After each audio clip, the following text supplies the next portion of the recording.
Hello everyone, welcome to swag में आपका एक स्वागत है।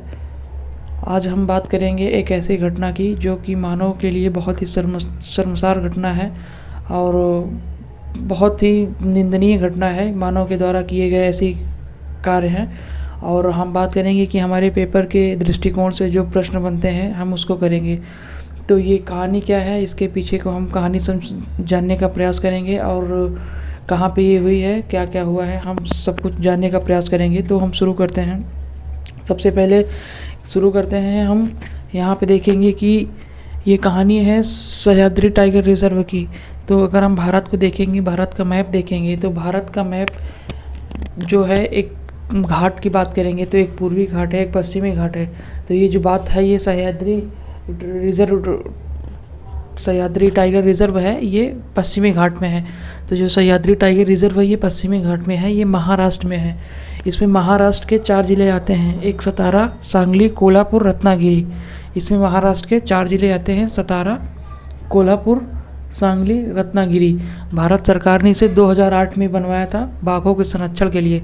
बाघों का संरक्षण इसे इसलिए मतलब कि इसमें ऐसे होता है कि बाघों मतलब कि ये एक टाइगर रिज़र्व है, बहुत बड़ा टाइगर रिज़र्व है। इसमें बहुत सारे बाघ पाए जाते हैं। तो बाघों की गिनती इसमें की जाती है कैमरे लगा करके। जगह जगह पे कैमरे लगा दिए जाते हैं और फिर बाद में उसी कैमरे को में देखा जाता है कि कितने बाघों की संख्या बढ़ी है, घटी है, बीमार है।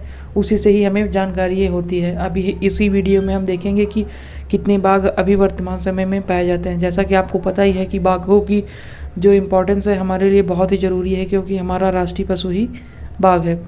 तो हम इसमें ये देखेंगे कि यहाँ पे जो रत्नागिरी है, रत्नागिरी के पास एक गांव है गोठड़े। जो गोठड़े गांव है, तो वहाँ पे एक कैमरा था, एक कैमरा गायब हो गया। तो उसी कैमरे को पता करने के लिए कि वो गायब कैसे हुआ है, उसी को पता करने के लिए दूसरे कैमरे में देखा गया। दूसरे कैमरे में जब देखा गया तो उस कैमरे में कुछ संदिग्ध लोग दिखे। तो उन संदिग्ध लोग दिखे और उनके पास कुछ शिकार करने वाले जो हथियार थे वो पाए गए थे।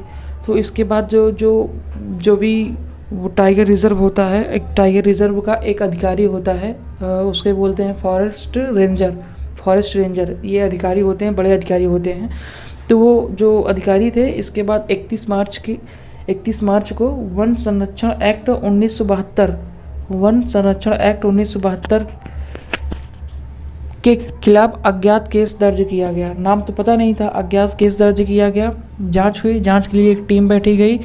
जब टीम बैठी गई तो उस टीम ने एक व्यक्ति को पकड़ा और उसने स्वीकार किया। उस व्यक्ति को पकड़ा और स्वीकार किया कि और 3 लोग थे साथ में।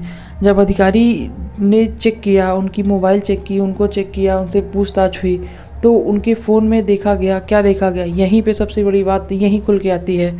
उनके फ़ोन में ये देखा गया कि उनके फ़ोन में अन्य जानवर थे, अन्य जानवरों की तस्वीरें थी। हो सकता है कि कुछ तस्करी करते थे या किसी और के मतलब कुछ ना कुछ के लिए ही आए थे। तो इसमें और एक उसमें वीडियो देखा गया।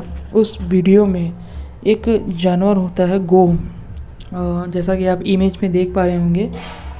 ये जानवर है गो। इसे इंग्लिश में कहते हैं बंगाल मॉनिटर लिजर्ड। ये एक छिपकली है, बड़ी छिपकली है। आप इमेज में देख के स्पष्ट रूप से समझ गए होंगे। तो इसके साथ क्या होता है कि वो जो चारों थे, उस चारों ने मिलकर उसके साथ अत्याचार कर रहे थे। तो यही घटना है, बहुत अपने आप में एक शर्मनाक घटना है। जो चारों मिलकर अत्याचार कर रहे थे, तो उन चारों के खिलाफ 8 अप्रैल को देवरात कोर्ट में ले जाया गया। फिर उसके बाद देवरात कोर्ट ने उन्हें 15 दिन के लिए न्यायिक हिरासत मिला, जुडिशियल कस्टडी में उन्हें लिया गया। अभी उनकी जमानत हो गई है। अब हम बात करते हैं ये वन्य जीव अभयारण्य है क्या। ये जो वन्य जीव अभयारण्य है,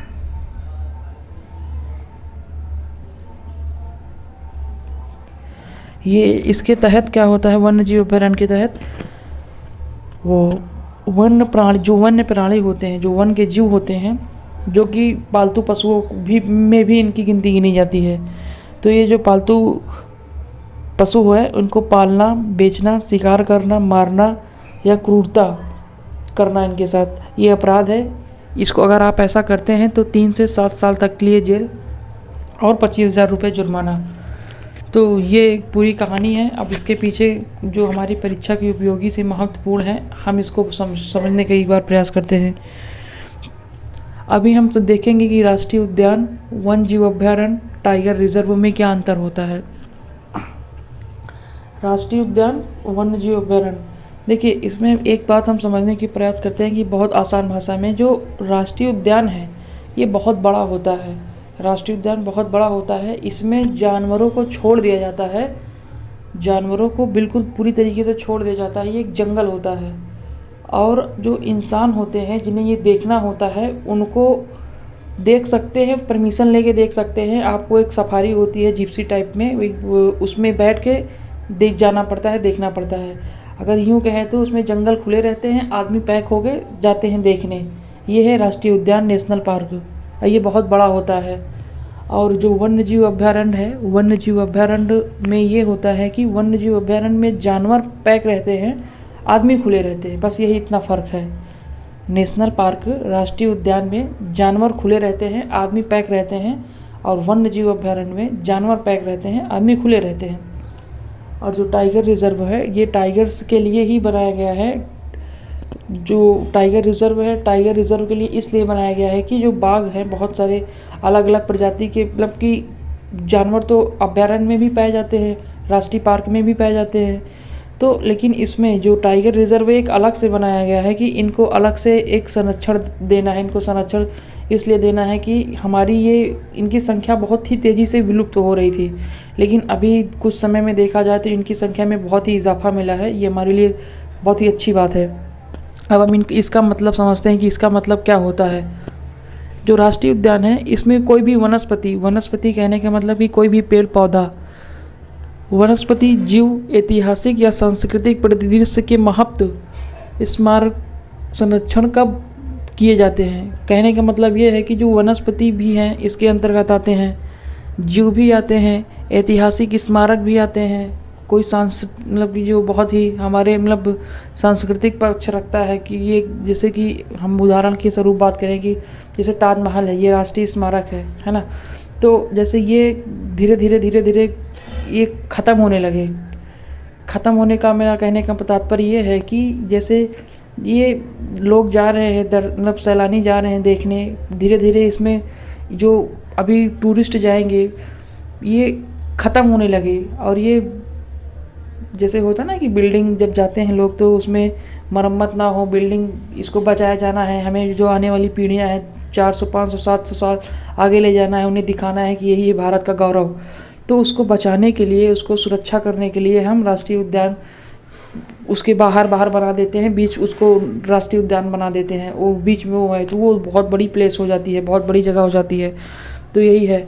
तो इसमें हम फिर से एक बात करते हैं, वनस्पति, जीव, ऐतिहासिक या कोई सांस्कृतिक परिदृश्य के महत्वपूर्ण स्मारक का संरक्षण की जाती है और ये बड़ी मात्रा में होता है। ठीक है। इसमें मानव गतिविधियां मुख्यतः प्रतिबंधित होती हैं, इसमें मानव गतिविधियां मुख्यतः प्रतिबंधित होती हैं, लेकिन मानव देख सकते हैं, लेकिन सब जगह नहीं देख सकते हैं। कहीं कहीं पे ये हुआ है कि आप जाके देख सकते हैं, लेकिन पैक होकर जा सकते हैं, गाड़ी में जा सकते हैं। आपके लिए एक जो गाइड होंगे, आप उन गाइड के साथ जाके देख सकते हैं। ठीक है। अभी बात करें भारत में कितने राष्ट्रीय उद्यान हैं, तो भारत में अभी 104 राष्ट्रीय उद्यान हैं। सबसे पहला राष्ट्रीय उद्यान हैली राष्ट्रीय उद्यान था, जो कि इसका नाम बदल के जिम कॉर्बेट राष्ट्रीय उद्यान नाम रख दिया है। ठीक है। अब हम वन्य जीव अभयारण्य को देखेंगे। ये केवल जानवरों के लिए ही बनाया गया है, जानवरों की प्रजातियों के लिए अच्छा, और जो पशुचारण जैसी कुछ मानव गतिविधियां हैं इनको अनुमति है।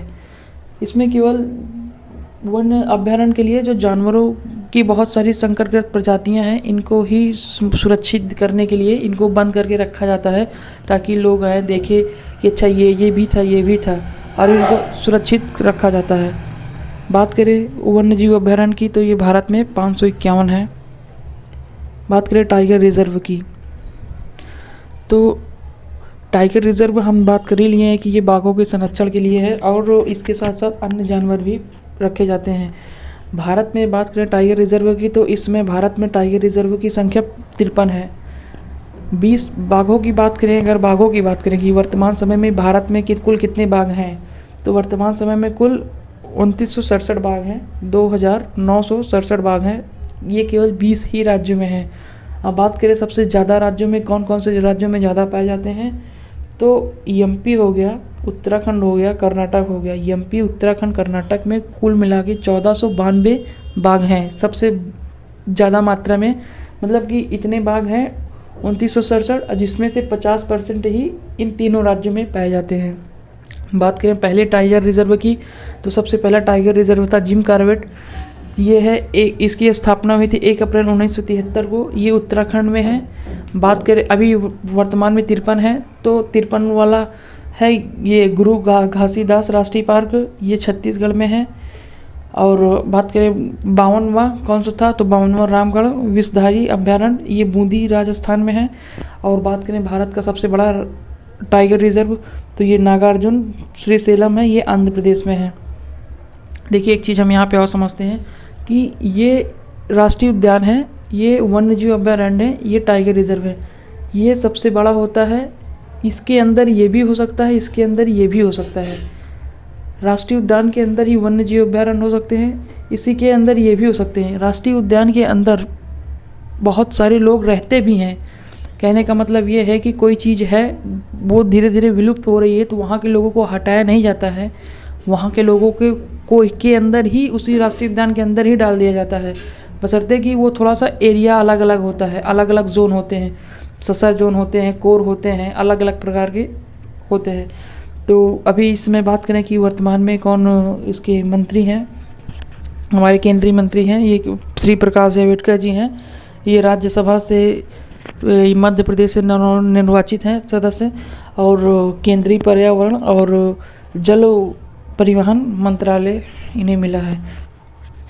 अपना व्यक्तित्व इस प्रकार विकसित करें कि महिलाएं आपके साथ सुरक्षित महसूस कर सकें। छोटों को प्यार दें, बड़ों का सम्मान करें। फिर मिलेंगे अगले वीडियो में, तब तक के लिए जय हिंद, वंदे मातरम।